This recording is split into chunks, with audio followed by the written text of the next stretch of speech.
Kasulukuyan pa rin po tayong nandito ngayon sa EDSA at kung saan makikita nyo sa aking likuran, buhay na buhay pa rin po ang mga rallyista ngayong gabi.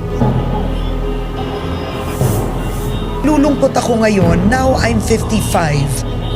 Alam ba ng kabataan kung ano what we fought for in EDSA? Maraming hindi. Maraming hindi.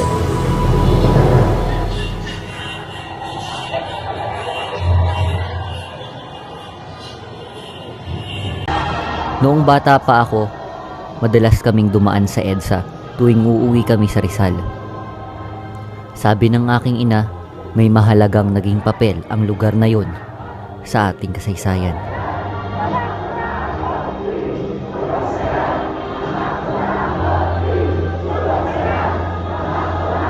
Pero syempre dahil bata pa, hindi pa pumasok sa isipan ko kung ano ang tunay nitong kahulugan.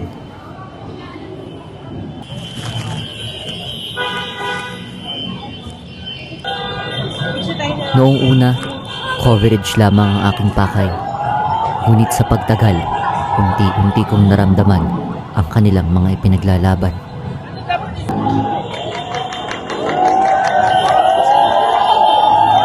Ito ang EDSA ngayon. Halos mapuno ng mga taong galit sa korupsyon. Patay lahat ng kurakot!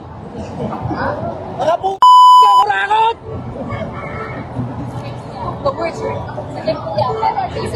Pagkakataon lang, pagkakataon lang. Tangina nyo, makinig na kayo! Mga putang ina nyo, kurakot! Louder! Matay na kayo! Pagkakataon na. Kapag sinabi ni Karen David, papatay na kayo! Siyempre, hindi mawawala yung mga mag-aalala at lalong hindi mawawala yung mga walang sasabihing maganda.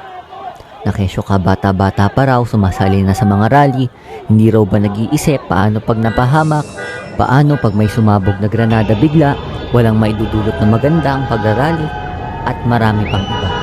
Pero inunawa ko na lang. Pero para sa akin, yung matatanda, they live the most of their lives. Pero kaming mga kabataan, bagong sibol pa lang, hindi namin pwedeng hayaan at hindi kami pwedeng sumuko kasi kami rin ang magsisisi sa huli kung hahayaan lamang. Sa bilad man ng araw o basa ng ulan, nananatiling walang umaalis kahit na umuulan.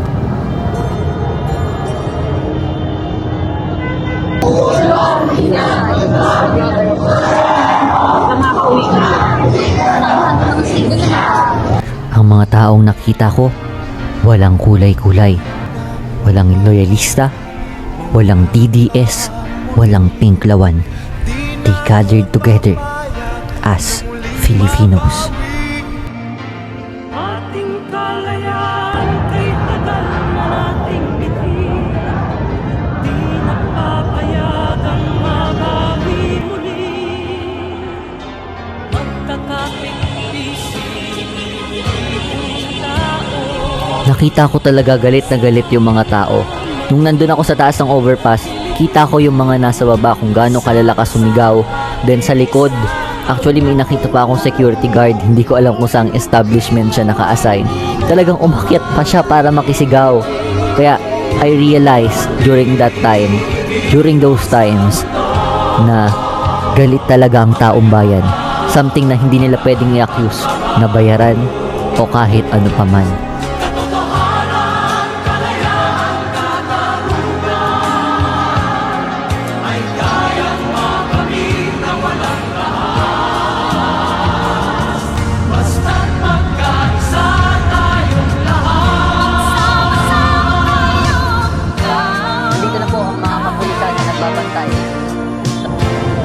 At ngayon, unti-unting pumasok sa isipan ko ang sinasabi sa akin noon ng aking ina.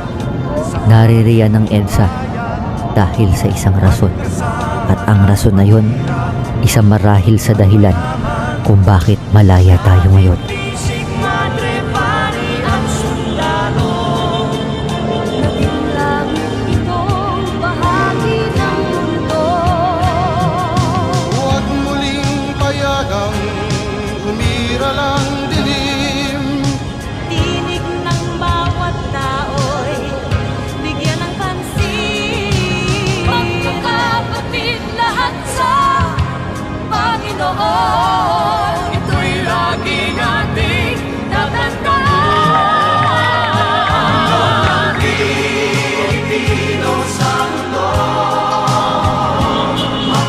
Nagtataka rin ako sa mga panahon na yun kung bakit ang daming mga flag ng One Piece na dala-dala ng mga kabataan.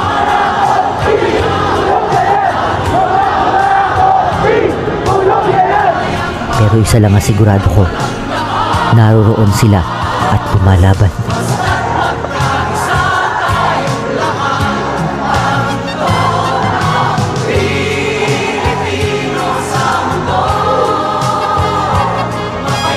Nakikita nyo nga po sa aking likuran, napakaingay na po dito at yung mga motorista na nasa paligid ng EDSA ay nakikisama na rin sa pag-iingay bilang tanda ng kanilang pakikilahok sa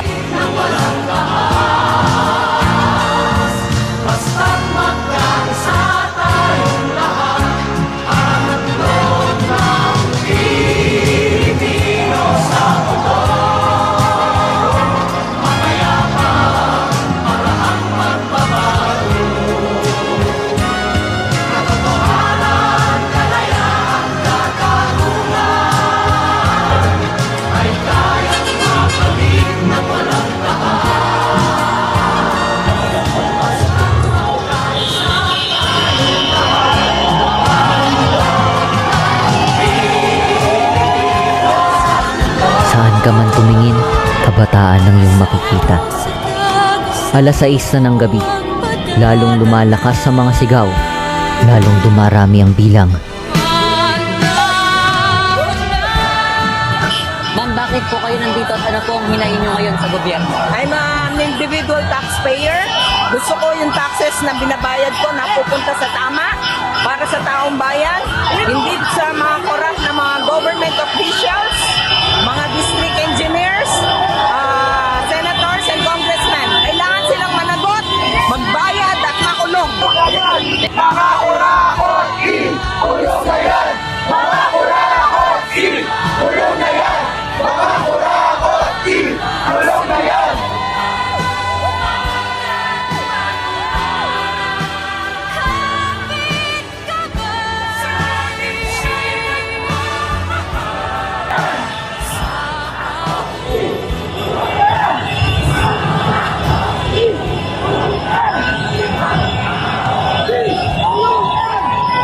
Sa mga oras na iyon ay hindi ko na rin napigilan ang pagsigaw. Dahil alam ko sa sarili ko na hindi lamang ako tagapagdala ng balita. Isa rin ako sa mga apektado ng kung anumang ipinaglalaban ng mga tao sa gabing iyon.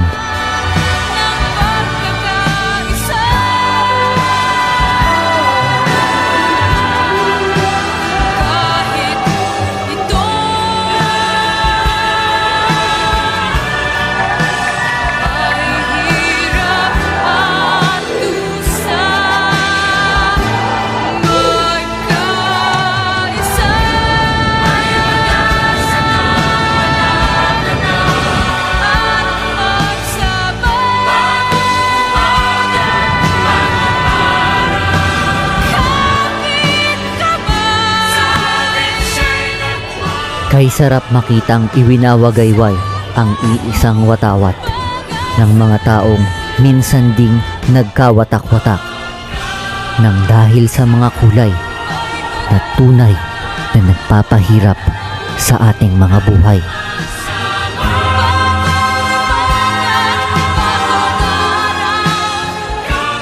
Kwarenta taon na ang EDSA. Sana hindi natin makalimutan ang tunay nitong saysay sa ating bayan. Ako si MJ Bautista at ito ang EDSA sa makabagong panahon.